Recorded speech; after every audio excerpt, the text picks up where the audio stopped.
se mataban animales en nombre del emperador, y esos sacrificios, una vez terminaban, la carne, el excedente, se vendía en las carnicerías.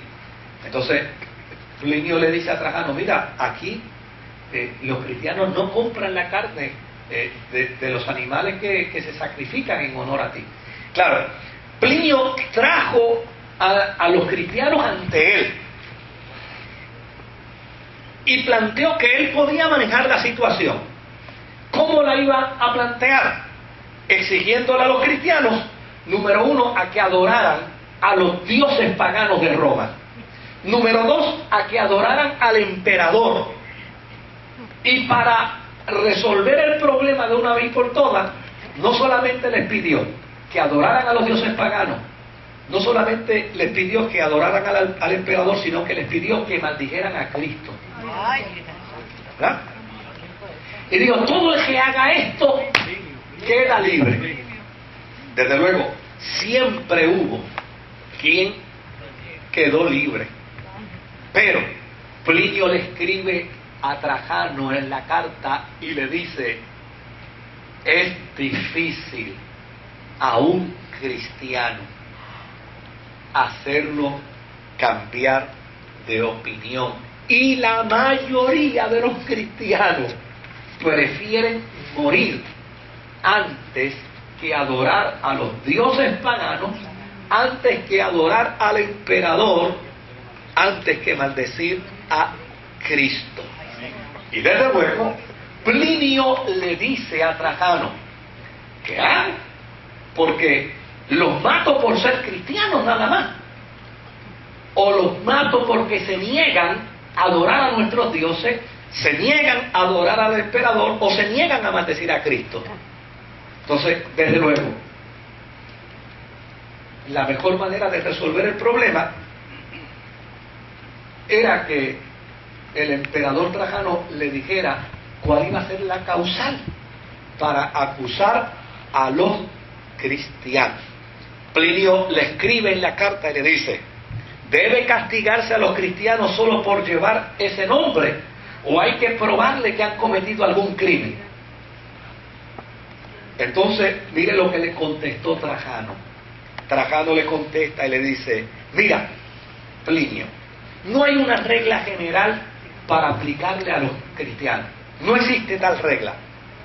No hay que buscarlos como violadores, es decir, tú no vas a invertir ahora un cuerpo de soldados para ir detrás de los cristianos buscándolos, porque debilitas la fuerza militar del imperio. Así que no invierta tu tiempo en eso. Pero si hay alguien que los acusa de no adorar a los dioses, de no adorar al emperador, si hay alguien que los acusa de eso, entonces hay que castigarlo. Pero eso sí, procura que siempre haya un acusador personal. O sea, que lleve el caso a la corte. Porque parte del principio moral de Roma era que a una persona no se le podía acusar en anonimato. No. Si hay un acusado, tiene que haber un acusador. Entonces, desde luego, ¿qué se entiende por este documento de la carta de Plinio a Trajano y las respuestas de Trajano a Plinio? Lo que se entiende es que Trajano lo que dice es: mira, los cristianos no están cometiendo delitos por ser cristianos, pero no le podemos permitir que violen la ley que obliga a adorar al emperador. Por lo tanto, si hay alguien que los acusa de eso, hay que castigarlos, porque si no, el imperio pierde fuerza. O sea, que no era por ser cristiano. No era por ser cristiano. Era simple y sencillamente porque si alguien los acusaba, esa ley no podía ser una ley muerta. Tenía que ser una ley que... una ley que se pudiera cumplir. Entonces, una vez Trajano le da esta orden a Plinio, inmediatamente se aplica y desde luego, los cristianos empiezan a padecer por el simple hecho de que no quieren adorar a los dioses paganos y eran acusados por ello de ateísmo, o no querían adorar al emperador y eran acusados enemigos del imperio. No era por ser cristianos, era por ser ateos o por ser enemigos del imperio. Esto trajo como consecuencia una cantidad de miles de mártires. Las actas de los mártires tienen historias que no se acaban, ¿no? Por usar la hipérbole. Cantidad de historias. Claro, yo les quiero compartir por lo menos unas 4 de estas historias. Por ejemplo, la historia de Ignacio de Antioquía, que a mí me parece que es una de las historias más hermosas de los mártires de la cristiandad. Ignacio de Antioquía nació en el año 35 después de Cristo. De hecho, hay quienes dicen, ¿ustedes se acuerdan que una vez Jesús tomó un niño en sus manos? Y dijo, el que no fuere como este niño no heredará. Había una tradición que decía que ese niño era Ignacio de Antioquía, pero eso es una tradición, ¿no? Eso no es algo que se puede probar.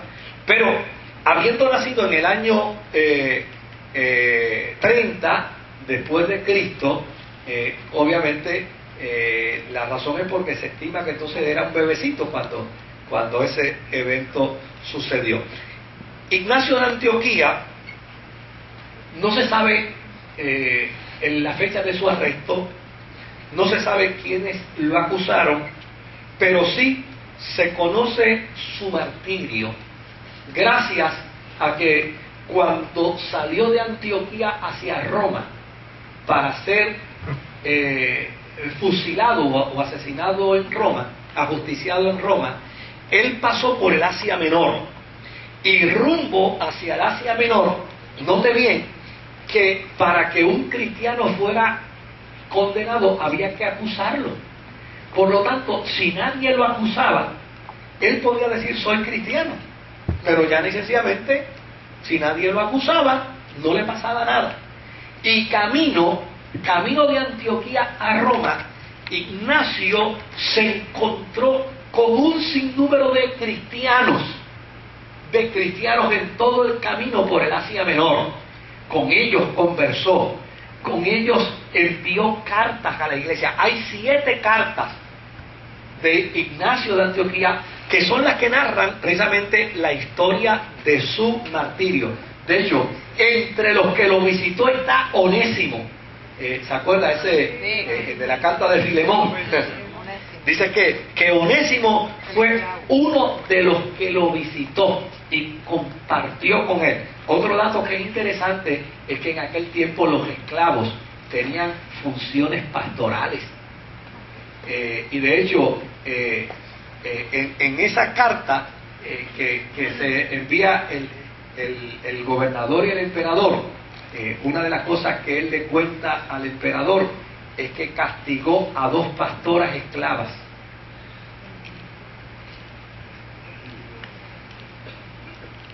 Pero ellas se negaron a adorar al emperador y se negaron a maldecir a Jesucristo. Ahora, fíjese que interesante, Justo González, que por poco lo tenemos aquí, ¿sabes? Por poco. Ahí está en Valparaíso. Él vino a dar unos seminarios. Sí. Por poco, por eso la iglesia como familia. Sí. Es un ser extraordinario. Sí, pero esa actividad no es de Barbarán, esa actividad de Samuel. De Samuel, sí, pero que ellos le prestamos. Del doctor Samuel Pagán, sí. Ahora, fíjense que en la historia que nos presenta Justo González, él dice lo siguiente, dice, déjeme acortar un poco. En el camino